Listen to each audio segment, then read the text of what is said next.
요한계시록 18장 16절부터 20절까지의 말씀을 함께 합독하시겠습니다. 이르되 화이또다 화이또다 큰 성이여, 세마포 옷과 자주 옷과 붉은 옷을 입고 금과 보석과 진주로 꾸민 것인데 그러한 부가 한 시간에 망하였도다.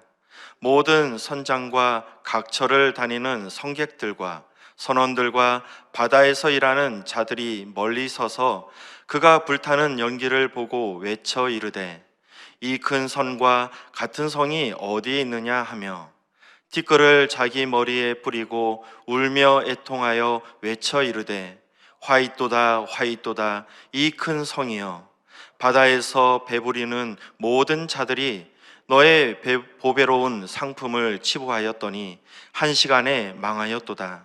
하늘과 성도들과 사도들과 선지자들아, 그로 말미암아 즐거워하라. 하나님이 너희를 위하여 그에게 심판을 행하셨음이라 하더라. 아멘. 저는 오늘 본문 말씀을 근거로 해서 영혼의 재무제표라는 제목으로 함께 은혜를 나누도록 하겠습니다. 우리 함께 따라해 보실까요? 영혼의 재무제표. 2022년도도 이제 이틀밖에 남지 않았습니다. 여러분, 2022년 한 해 어떻게 보내셨나요? 꿈꾸고 기도했던 모든 것들 다 이루시는 한 해가 되셨나요? 이렇게 연말이 다가오면은 회사에서는 재무제표라는 것을 만들게 됩니다. 한 해 동안 얼마만큼 수입이 있었는지, 또 한 해 얼마만큼 지출이 있었는지, 이것을 아주 세부적으로 항목별로 정리를 해서 이 한 해를 평가하게 됩니다. 그리고 이렇게 평가하고 나서 그 다음 연도에 어떤 목표를 세워야 하는지 그 목표를 세우게 되고요, 그 목표를 어떻게 이루어 갈 것인가, 이 세부적으로 계획을 세울 때 아주 중요한 자료로 활용되기도 합니다. 비록 얼마 남지 않은 시간이지만 우리 또한 영혼의 재무제표를 한번 만들어 보면 좋겠습니다. 그래서 1년 동안 우리가 돌아왔던 그러한 시간들을 돌이켜 보면서 이 내년도에는 어떻게 이 계획을 세워야 하는가, 또 어떻게 나아가야 하는가, 이것을 계획하시고 또 기도하시는 저와 여러분 되시기를 주님의 이름으로 축복드리겠습니다. 세상 만사 모든 것에는 다 끝이 있다고 합니다. 우리가 살고 있는 이 세상도 마찬가지인데요, 태초에 하나님께서 이 세상을 창조하실 때가 있고 또 하나님께서 이 세상을 심판하실 마지막 때, 마지막 날이 따로 있다라는 것입니다. 하나님께서 심판하실 마지막 날, 우리는 이것을 우주적 종말이라고 부릅니다. 이 하나님께서 정하신 마지막 때가 가까이 오면은 예수님께서 다시 이 땅에 오시겠다라고 말씀하고 있는데요, 그때 예수님께서는 이 세상의 심판주가 되셔서 이 세상을 심판하시겠다 말씀하고 있습니다.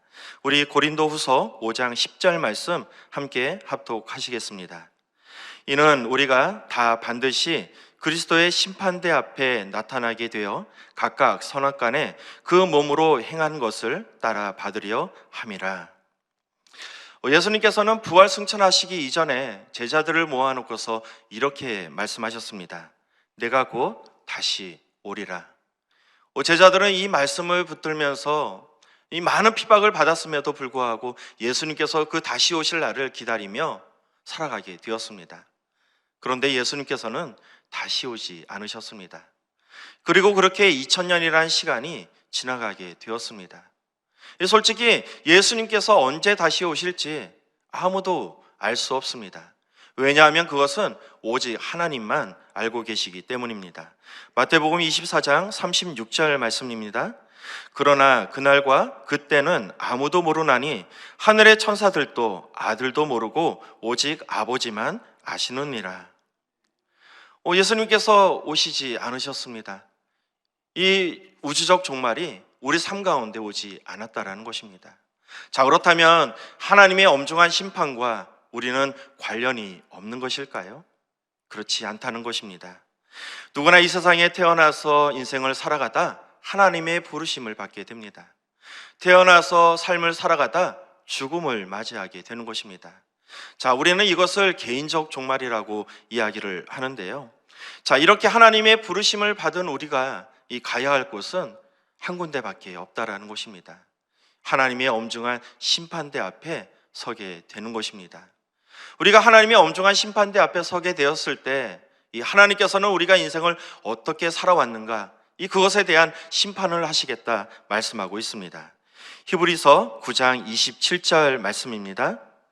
한번 죽는 것은 이 사람에게 정해진 것이요 그 후에는 심판이 있으리니. 그러므로 우리는 이 세상을 살아가면서 하나님의 이 엄중한 심판을 외면할 수 없다라는 것입니다. 우주적 종말을 맞이하게 되든 개인적 종말을 맞이하게 되든 우리는 결국에는 하나님의 엄중한 심판대 앞에 서게 될 것이고, 또 그로 인해서 우리가 인생을 어떻게 살아왔는가 심판을 받게 된다라는 것입니다. 자, 그렇다면 우리는 이 하나님의 엄중한 심판대 앞에서 심판을 받을 때 이것을 어떻게 준비하며 나아가야 하는 것일까요? 오늘 말씀을 통해 함께 알아보도록 하겠습니다. 이 첫 번째 살펴볼 말씀은 대신 값을 치르는 예수님입니다. 함께 따라해 보실까요? 대신 값을 치르는 예수님. 자, 세상 법정에 보면은 이 판사들이 수많은 사건들을 판결하고 있습니다. 2021년 9월 23일에 발간된 서울경제신문을 살펴보니까 우리나라 판사 한 명당 이 한 해에 무려 460건의 사건을 판결하고 있다고 합니다. 이 하루에도 몇 가지의 그 사건들을 판결하게 되는데요. 이 판사들 많은 사건들을 판결하기 때문에 이 판결을 어떻게 하는 것일까요? 아무런 준비 없이 그냥 나가서 그날 이야기를 들어보면서 그날 기분에 따라서 이 사건을 판결하는 것일까요? 그렇지 않다는 것입니다. 이 사건 기록을 면밀히 따져가면서 그것이 과연 이 법의 테두리 안에 들어와 있는 것인가 아니면 벗어나 있는 것인가, 이것을 살펴보면서 판결을 하게 된다는 것입니다. 즉, 법이라는 기준을 가지고 그것에 안에 들어가 있으면 적법, 그것을 벗어나 있으면 위법이라고 판단하면서 이 재판을 하고 있는 것입니다. 즉, 하나님께서 우리를 심판하시겠다라는 것은 그날 감정에 따라서 임의로 심판하시겠다 말씀하시는 것이 아니라 하나님께서 한 가지의 기준을 세우시고 그 법을 세워서 우리를 심판하시겠다 말씀하고 있다는 것입니다. 자, 우리 로마서 6장 23절 상반절 말씀 함께 살펴보도록 하겠습니다. 죄의 삭은 사망이요, 하나님께서는 이 죄를 지은 자들마다 이 죽음의 형벌에 처하겠다고 말씀하고 있습니다. 자, 그렇다면 하나님께서 말씀하시는 죄란 어떤 것을 이야기하는 것일까요? 이 사람이 관역을 향해서 화살을 쏘게 됩니다. 그런데 이 화살이 쭉 날아가더니 이 관역을 벗어나서 날아가게 되는데요. 자, 이것이 바로 죄라고 신학자들은 정의하고 있습니다. 여기에서 이 관역은 무엇을 뜻하냐 하면은 이 바로 하나님의 말씀을 뜻하는데요. 즉, 하나님의 말씀을 벗어나서 이루어지는 모든 것들, 이것이 바로 죄라고 말씀하고 있는 것입니다. 자, 그런데 우리가 생각하는 죄, 이 죄를 살펴보면은 가벼운 죄도 있을 것이고 무거운 죄도 있을 것입니다. 그런데 하나님께서는 죄를 지은 자마다 모두 죽음의 형벌에 처하겠다 말씀하고 있습니다. 세상에 이런 법이 어디에 있나요? 죄의 크기와 상관없이 무조건 죄를 짓는 자마다 다 죽임을 당하게 된다고요? 이것은 도저히 상식적으로 이해할 수 없습니다. 이렇게 생각할 수도 있을 것 같습니다. 자, 그런데요.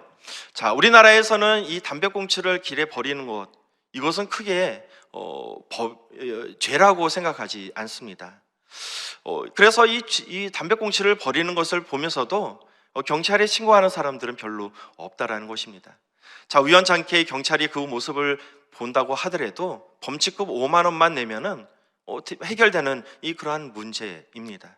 자, 그런데 똑같은 담배꽁초를 버리는 거지만 이것이 싱가포르에 가면은 전혀 다르게 해석이 된다라는 것입니다. 자, 싱가포르에 길을 걸어가다가 담배꽁초를 버리는데요. 그 담배꽁초에 그 불씨가 남아 있어서 화재의 위험성이 있다고 판단이 되게 된다면 무려 460만 원의 벌금 또는 7년 이하의 징역을 살게 된다고 합니다. 저는 이런 법 몰랐습니다. 우리나라에서는 5만 원만 내면 되는데 460만 원을 내라고요? 저는 이것을 도저히 이해할 수 없습니다. 용납할 수 없습니다. 여러분, 이렇게 이야기한다고 해서 그 판결이 지워질 수 있는 것일까요? 그렇지 않다는 것입니다. 하나님께서 법을 그렇게 세우셨다면은 우리가 하나님의 부르심을 받아서 이제 하늘나라에 가서 하나님의 엄중한 심판대 앞에 서게 된다면 하나님께서 세우신 그 법을 준수해야 된다라는 것입니다. 자, 그런데 더 큰 문제가 있습니다. 그렇지 않아도 하나님 말씀대로 살아간다라는 것 결코 쉬운 문제가 아닌데요. 예수님께서는 한술 더 떠서 이렇게 말씀하고 있습니다. 우리 마태복음 5장 22절 말씀 함께 합독하시겠습니다. 나는 너희에게 이르노니 형제에게 노하는 자마다 심판을 받게 되고 형제에 대하여 나가라 하는 자는 공회에 잡혀가게 되고 미련한 놈이라 하는 자는 지옥불에 들어가게 되리라. 여러분, 화를 내면은 심판을 받게 된다고 말씀하고 있습니다. 라가, 이 바보라고 이야기를 하면은 공회에 잡혀가게 되고 화를 내게 되면은 지옥불에 던져지게 된다고 말씀하고 있습니다. 예수님께서는 더 나아가서 마음으로 음욕을 품은 것조차도 심판하시겠다 말씀하고 있습니다. 사랑하는 성도 여러분, 이 하나님의 세우신 그 법에서 우리 자유로울 사람이 혹시 있을까요? 세상에 태어나서 단 한 번도 화를 내보거나 친구를 향해서 바보라고 이야기를 했던 그러한 기억이 없는 사람이 있을까요? 그렇지 않다라는 것입니다. 그 누구도 율법으로서는, 행위로서는 구원을 받을 수 없다라는 것입니다. 그렇기 때문에 하나님께서는 이스라엘 백성들에게 이 죄의 문제를 해결해 줄 수 있는 방법을 알려주시는데요. 자, 먼저 죄를 지은 사람은 하나님께서 말씀드렸던 이 정한 짐승을 가지고 하나님께서 거하시는 회막으로 끌고 가게 됩니다. 그리고 이 죄를 지은 사람은 그 짐승의 머리에 안수를 하게 되는데요. 이때 안수할 때 이 자신의 죄가 그 짐승에게 전가되게 됩니다. 그리고 이 죄를 전가받은 짐승은 죄의 값을 치르게 되는데요. 죽음으로써 모든 죄가 해결되게 되는 것입니다. 자, 그런데 이 속죄제도 문제가 있다라는 것입니다. 어떠한 문제가 있느냐? 속죄제를 드려서 이제 제 문제를 다 해결받았습니다. 자, 그런데 집으로 돌아가다가 또다시 율법을 어기게 되면 어떻게 될까요? 또다시 속죄제를 또 다시 드려야 된다라는 것입니다. 자, 이러한 문제가 있기 때문에 우리 하나님께서는 예수님을 이 땅에 보내셔서 우리의 모든 죄를 해결하게 해주셨는데요. 근본적으로 이 문제를 해결할 수 있도록 예수님을 이 땅에 보내주셨다는 것입니다. 요한복음 1장 29절 말씀 우리 함께 합독하도록 하겠습니다. 이튿날 요한이 예수께서 자기에게 나오심을 보고 이르되 보라, 세상 죄를 지고 가는 하나님의 어린 양이로다. 예수님께서 우리의 모든 죄를 짊어지시고 물과 피를 다 쏟으셨기 때문에 우리는 죄의 문제에서 자유함을 얻을 수 있게 되었습니다. 모든 죄를 해결받을 수 있게 되었던 것입니다. 하나님께서는 예수 그리스도의 그 대속의 은혜로 우리가 어떠한 죄를 지었던 간에 용서해 주시겠다 말씀하고 있습니다. 예수님의 그 대속의 은혜를 이 믿음으로 받아들이면 누구나 구원을 받을 수 있다 말씀하고 있습니다. 오직 예수 그리스도를 믿음으로 구원을 받는 저와 여러분 되시기를 주님의 이름으로 축복드리겠습니다. 자, 두 번째 살펴볼 말씀은 끝까지 믿어야 합니다. 우리 함께 따라해 보실까요? 끝까지 믿어야 합니다. 전도를 하다 보면 이런 분들 꼭 있습니다. 저 예전에 교회를 다녔습니다. 예전에 성령 체험도 했고요. 교회에서 열심히 봉사도 했습니다. 자, 그 이야기는 무엇을 뜻하는 것일까요? 지금은 교회에 다니지 않는다는 것입니다. 이제는 예수님을 믿지 않는다는 것입니다. 그 이야기를 들어보면 합당한 이유들이 있습니다. 크리스찬이라 불리는 사람들이 어떻게 그런 행동을 할 수 있습니까? 저는 목회자의 그 민낯을 바라보면서 크게 실망을 하게 되었습니다. 그래서 이제는 교회를 떠나기로 작심을 했습니다. 물론 이야기를 들어보면 충분히 이해할 수 있을 것 같습니다. 자, 그런데 우리가 기억해야 할 것은 우리의 신앙이란 100m 달리기가 아니다라는 것입니다. 끝까지 완주해야 되는 마라톤에 가깝다라는 것입니다. 마라톤 하니까 마라톤을 좋아하시는 우리 목사님이 계시는데요. 우리 황수철 목사님 시간 날 때마다 마라톤을 뛰시는데 그때마다 이 주최 측에서 이 마라톤을 완주하게 되면은 완주하는 그 증서를 준다고 하는 이야기를 듣게 되었습니다. 마찬가지입니다.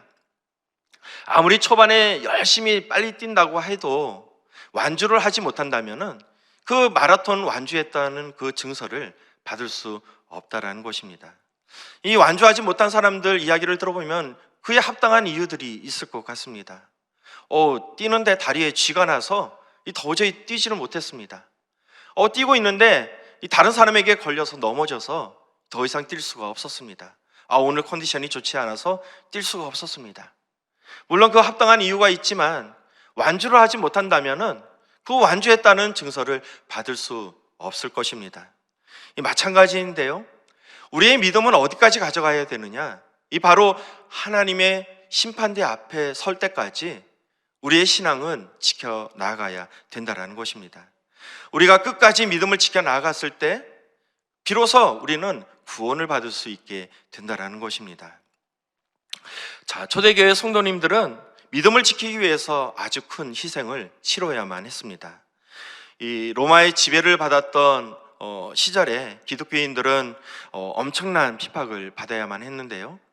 AD 64년에 로마에 아주 큰 화재가 있었습니다. 그 화재를 통해서 당시 로마의 황제였던 네로에게 그 모든 원망과 또 음모가 쏠리게 되니 이 네로가 자신이 아니라 이것은 기독교인들이 방화를 했다고 이 거짓 소문을 퍼뜨리게 됩니다. 그때부터 이 로마 시민들에 의해서 많은 핍박을 받아야만 했는데요.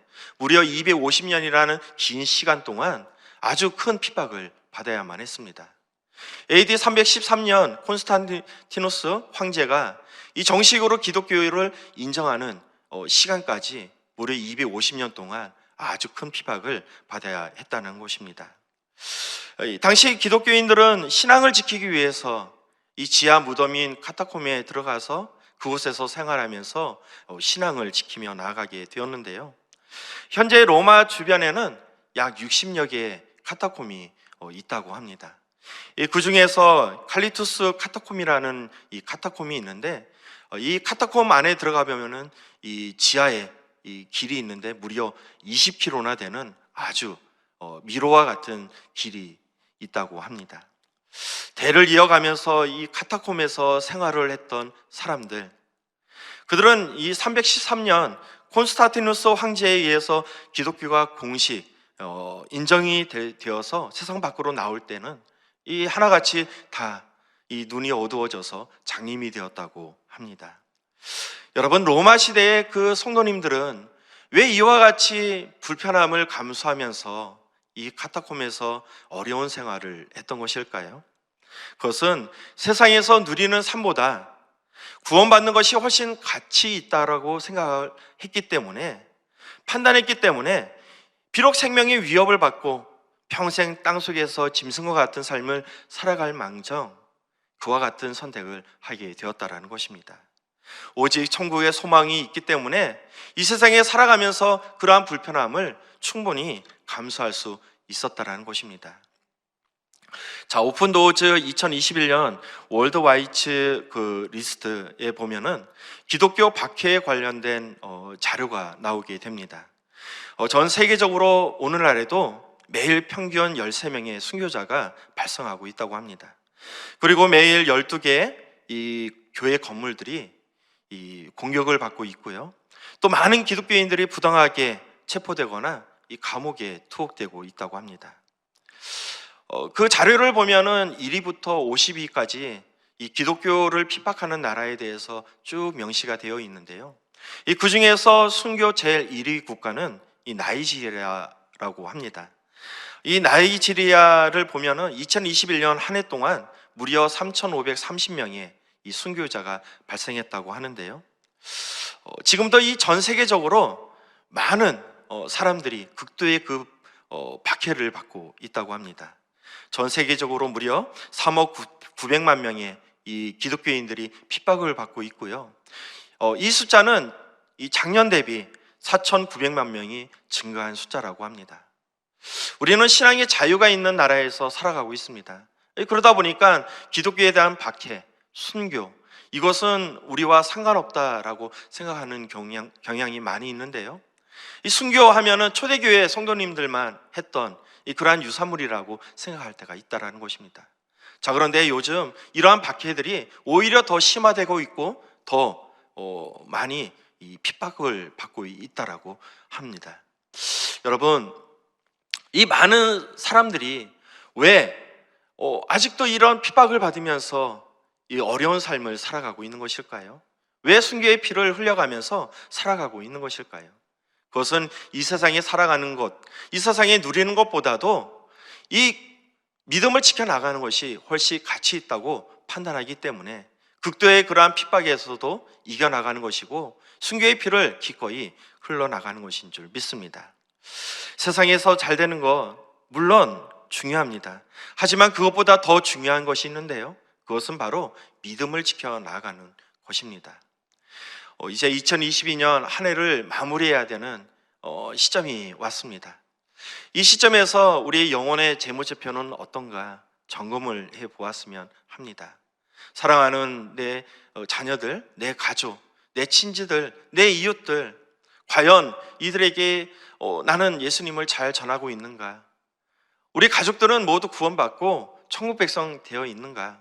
이것을 다시 한번 점검해 보는 시간을 가지면 어떨까 합니다. 여러분, 이와 같이 한 해를 돌이켜 보면서 내년 한 해를 계획하는 우리가 되었으면 좋겠습니다. 2023년 우리 교회는 선교하는 교회로 이 슬로건을 내세우고 이제는 선교와 전도를 위해서 달려가게 될 것입니다. 여러분, 한 해를 잘 마무리하시고 또 한 해를 잘 계획하셔서 내년 한 해는 우리 가족을 꼭 구원하고 또 이웃을 구원하고 친지를 구원해서 함께 천국 백성 되겠다라는 그러한 결단을 하며 나아가는 저와 여러분 되시기를 주님의 이름으로 축복드리겠습니다. 아멘. 기도하시겠습니다. 사랑과 은혜가 충만하신 거룩하신 아버지 하나님, 우리를 구원해 주시니 감사합니다. 언제나 그 대속의 은혜에 감사하는 삶을 살아가게 하여 주시옵고 끝까지 믿음을 지켜 천국 백성 될 수 있도록 하나님께서 축복하여 주시옵소서. 우리의 믿음을 반석에 세워 주시옵소서. 그로 말미암아 세상의 그 어떠한 풍파 가운데서도 결코 흔들리지 않게 붙들어 주시옵고 매일같이 하나님께 쓰임받는 우리가 될 수 있도록 복을 내려 주시옵소서. 오늘도 귀한 사역을 감당하고 계시는 우리 이영훈 대표 총회장님, 또 우리 황선우 담임 목사님 늘 함께하여 주시옵고 귀한 사역 가운데 기름 부어 주셔서 영혼을 살리는 귀한 사역이 될 수 있도록 은혜를 더하여 주시옵소서. 오늘도 귀한 헌물을 가지고 나온 우리 성도님들 계십니다. 모든 예물 올려드린 손길막 가운데 하나님께서 만복의 복을 더하여 주시고 오늘도 새벽을 깨워 예배 올려드린 모든 성도님들 가운데 함께하여 주셔서 오늘도 승리의 삶을 살아갈 수 있도록 복을 내려 주시옵소서. 모든 기도 우리 구주 예수 그리스도의 이름으로 기도드리옵나이다. 아멘. 하늘에 계신 우리 아버지여, 이름이 거룩히 여김을 받으시오며 나라가 임하시오며 뜻이 하늘에서 이루어진 것 같이 땅에서도 이루어지이다. 오늘 우리에게 일용할 양식을 주시옵고 우리가 우리에게 죄 지은 자를 사하여 준 것 같이 우리의 죄를 사하여 주시옵고 우리를 시험에 들게 하지 마시옵고 다만 악에서 구하시옵소서. 나라와 권세와 영광이 아버지께 영원히 있사옵나이다. 아멘. 할렐루야. 오늘 귀한 말씀을 허락하신 우리 하나님께 영광의 박수 올려드리겠습니다. 자, 이제 기도하는 시간입니다. 나라와 민족을 위해서 기도해 주시기 바랍니다. 그리고 우리 교단을 이끌어 나가시는 이영훈 대표 총회장님과 우리 교회를 이끌어 나가시는 우리 황선욱 담임 목사님을 위해서 함께 기도해 주시기 바랍니다. 또한 오늘 세계 각지에서 선교 사역을 감당하고 있는 우리 선교사님들과 또 우리 각자 기도의 문제를 놓고 우리 주여 삼창하시고 함께 기도하도록 하겠습니다. 주여, 주여, 주여.